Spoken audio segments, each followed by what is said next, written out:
Assalamualaikum warahmatullahi wabarakatuh. Perkenalkan, nama saya David Aji Sadewo dari PGMI 5C dengan NIM 19591031. Saya akan menjelaskan materi tentang asas-asas kurikulum, filosofis, sosiologis, psikologis, dan organisatoris. Baiklah, saya terlebih dahulu akan menjelaskan pengertian dari kurikulum.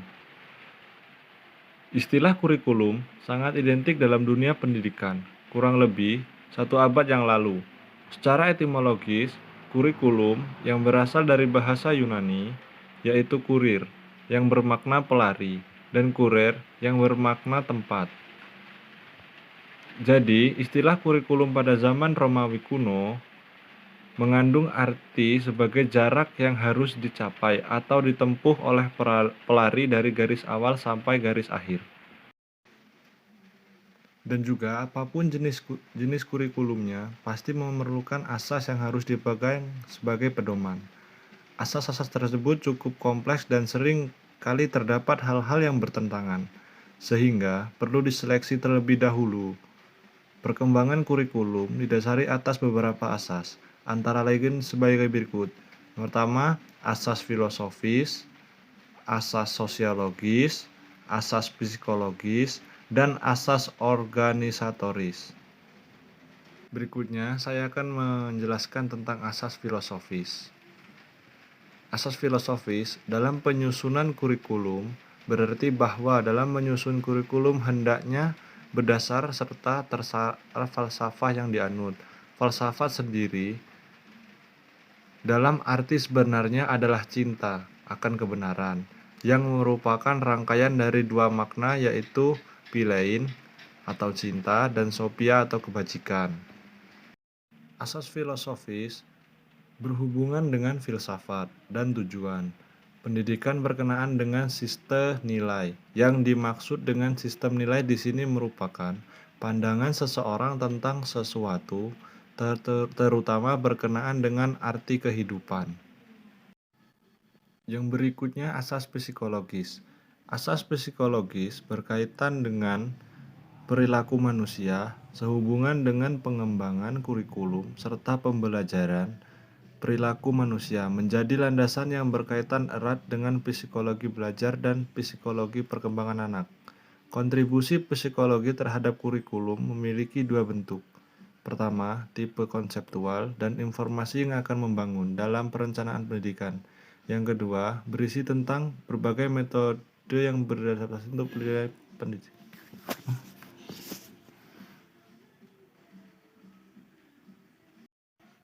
Asas sosiologis atau juga disebut sosial budaya. Asas sosial budaya berikatan dengan penyampaian kebudayaan, proses sosialisasi individu, dan rekonstruksi masyarakat.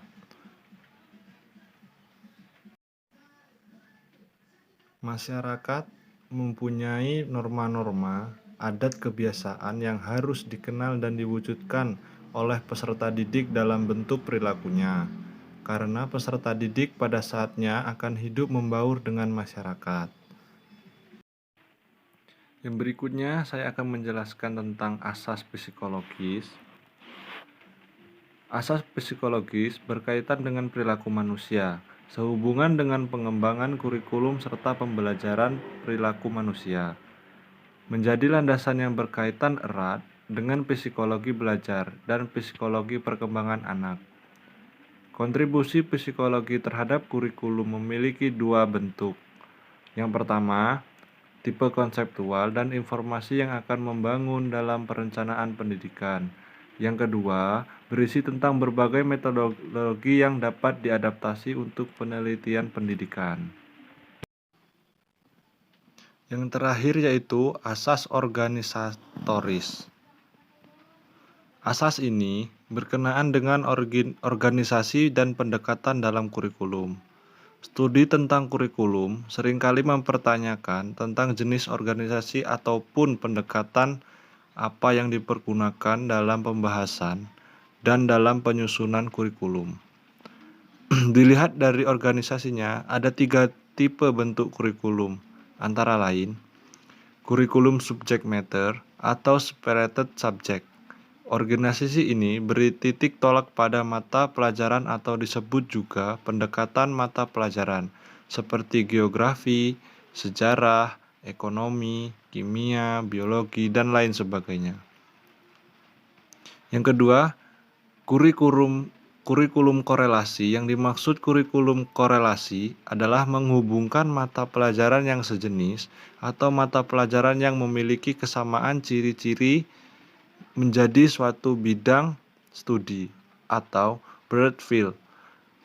Contoh mata pelajarannya ialah biologi, kimia, fisika, astronomi, dipadukan atau dikorelasikan menjadi bidang studi IPA. Yang ketiga yaitu kurikulum integrasi atau terpadu. Dalam bentuk kurikulum ini tidak mengenal mata pelajaran atau bidang studi. Artinya, mata pelajaran dan semua bidang studi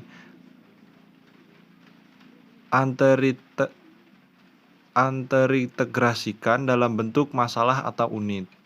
Batas-batas antara semua mata pelajaran dan bidang studi tidaklah kelihatan. Jadi, semua pelajaran telah menjadi satu kesatuan yang utuh.